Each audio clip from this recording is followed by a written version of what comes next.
सिद्धिप्रदायकाय गुरु ब्रह्मा गुरु विष्णु गुरुदेव महेश्वर गुरु साक्षाತ್ ಪರಬ್ರಹ್ಮ ತಸ್ಮೈ ಶ್ರೀ ಗುರುವೇ ನಮಃ. ನಾನು ನಿಮ್ಮ ಪಂಡಿತ್ ಲೋಕನಾಥ್ ಭಟ್ ಮಾಡುತ್ತಿರುವಂತಹ ನಮಸ್ಕಾರಗಳು. ಮೇ 16ನೇ ತಾರೀಕು ಬಾದಾಮಿ ಅಮಾವಾಸ್ಯೆ ಇದೆ. ಅದರ ಜೊತೆಗೆ ಶನೇಶ್ವರ ಜಯಂತಿ ಕೂಡ ಬಂದಿದೆ. ಇದಾದ ನಂತರ ಮೇ 16ನೇ ತಾರೀಕಿನ ನಂತರ ಮಿಥುನ ರಾಶಿಯವರ ಭವಿಷ್ಯ ಹೇಗಿದೆ ಈ ವಿಡಿಯೋದಲ್ಲಿ ನಾನು ತಿಳಿಸ್ಕೊಡ್ತಾ ಇದ್ದೇನೆ. ಈ ವಿಡಿಯೋ ನಿಮಗೆ ಇಷ್ಟವಾದಲ್ಲಿ ಈ ವಿಡಿಯೋಗೆ ಲೈಕ್ ಕೊಟ್ಟು ನನ್ನ ಚಾನಲ್ ಆದ ರಾಯರ ಭವಿಷ್ಯಕ್ಕೆ ಸಬ್ಸ್ಕ್ರೈಬ್ ಮಾಡಿ. ಮೊದಲಿಗೆ ವೃತ್ತಿ ಹಾಗೂ ವ್ಯವಹಾರದ ಬಗ್ಗೆ ನೋಡೋ ಹಾಗಿದ್ರೆ, ನೀವು ಮಾತನಾಡುವಂತಹ ಒಂದು ಶೈಲಿಯಲ್ಲಿ ದೊಡ್ಡ ದೊಡ್ಡ ಬಿಸ್ನೆಸ್ಗಳು ಡೀಲ್ಗಳು ಫೈನಲ್ ಆಗುವಂತಹ ಸಾಧ್ಯತೆ ಇದೆ. ಕಮ್ಯುನಿಕೇಶನ್ ಹಾಗೂ ಮೀಡಿಯಾ ಕ್ಷೇತ್ರದಲ್ಲಿ ಇದ್ದವರಿಗೆ ದೊಡ್ಡ ಲಾಭ ನಿಮಗೆ ಸಿಗುತ್ತದೆ.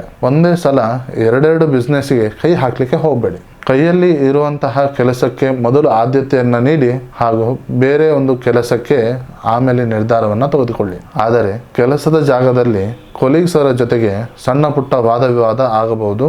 ಆದಷ್ಟು ಸೈಲೆಂಟ್ ಆಗಿದ್ರೆ ನಿಮಗೆ ಸೇಫ್ಟಿ. ಶನೇಶ್ವರ ಜಯಂತಿಯ ನಂತರ ಕೆಲಸದಲ್ಲಿ ಶಿಸ್ತನ್ನು ಪಾಲಿಸಿದರೆ ನಿಮ್ಮ ಮೇಲಾಧಿಕಾರಿಗಳಿಗೆ ನೀವು ಹೀರೋ ಅಂತ ಅನಿಸ್ಬೋದು. ಇನ್ನು ಆರ್ಥಿಕ ಪರಿಸ್ಥಿತಿಯನ್ನು ನೋಡೋ ಹಾಗಿದ್ರೆ, ಆದಾಯ ಚೆನ್ನಾಗಿದ್ರೂ ಸಹ ಅನಿರೀಕ್ಷಿತ ಪ್ರಯಾಣ ಅನ್ನೋದು ವಿಚಾರ ಆಗುತ್ತದೆ.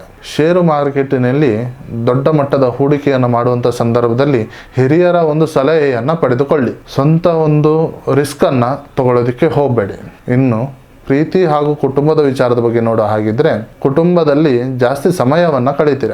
ಮನೆಯಲ್ಲಿ ಕಿರಿಕಿರಿ ಅನಿಸಿದರೂ ಸಹ ಸಂಗಾತಿಯ ಬೆಂಬಲ ಸರಿಯಾದ ಮಾರ್ಗದರ್ಶನ ಅನ್ನೋದು ನೀಡುತ್ತದೆ. ಪ್ರೀತಿ ವಿಚಾರದಲ್ಲಿ ಸ್ವಲ್ಪ ಕಾನ್ಫಿಡೆನ್ಸ್ ಅನ್ನೋದು ಇರಲಿ. ನಿಮ್ಮ ಮನಸ್ಸಿನ ಮಾತನ್ನು ಹೇಳೋದಕ್ಕೆ ಇದು ಒಳ್ಳೆಯ ಸಮಯ. ಇನ್ನು ಆರೋಗ್ಯದ ವಿಚಾರದ ಬಗ್ಗೆ ನೋಡೋ ಹಾಗಿದ್ರೆ, ಗ್ಯಾಸ್ಟ್ರಿಕ್ ಅಥವಾ ಜೀರ್ಣ ಶಕ್ತಿಯ ಒಂದು ಸಮಸ್ಯೆ ನಿಮಗೆ ಕಾಣಬಹುದು. ಆಹಾರ ವಿಚಾರದಲ್ಲಿ ಸ್ವಲ್ಪ ನಿಯಮಿತವಾಗಿ ಇರಲಿ. ಅತಿಯಾದ ಆಲೋಚನೆಯಿಂದಾಗಿ ನಿದ್ರೆಯನ್ನ ಕೆಡಿಸ್ಲಿಕ್ಕೆ ಹೋಗಬೇಡಿ. ಈ ರಾಶಿಯವರ ಒಂದು ಪರಿಹಾರದ ಮಾರ್ಗವನ್ನು ನೋಡೋ ಹಾಗಿದ್ರೆ, ಬುಧವಾರದಂದು ಗಣಪತಿಗೆ ಗರಿಕೆ ಹುಲ್ಲನ್ನ ಅರ್ಪಿಸಿ. ಶನಿವಾರದ ದಿನದಂದು ಪಕ್ಷಿಗಳಿಗೆ ನೀರು ಹಾಗೂ ಆಹಾರವನ್ನು ನೀಡಿ.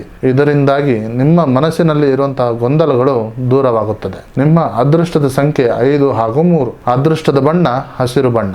ಯಾವುದಾದರೂ ಕೆಲಸಕ್ಕೆ ಹೋಗುವಂತಹ ಸಂದರ್ಭದಲ್ಲಿ ಹಸಿರು ಬಣ್ಣದ ಬಟ್ಟೆಗಳನ್ನು ಧರಿಸಿ ಹೋಗಿ. ಸೊ ಇದಾಗಿತ್ತು ಮಿಥುನ ರಾಶಿಯವರ ಮೇ 16ನೇ ತಾರೀಕಿನ ನಂತರ ಭವಿಷ್ಯ.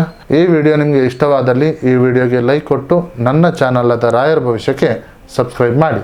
ಹಾಗೂ ನಿಮ್ಮ ಸಮಸ್ಯೆ ಏನೇ ಇದ್ದರೂ ಸಹ ನೇರವಾಗಿ ಬಂದು ಭೇಟಿಯಾಗಿ ಅಥವಾ ಈ ಕೆಳಕಂಡ ನಂಬರಿಗೆ ಕರೆ ಮಾಡಿ. ಧನ್ಯವಾದಗಳು.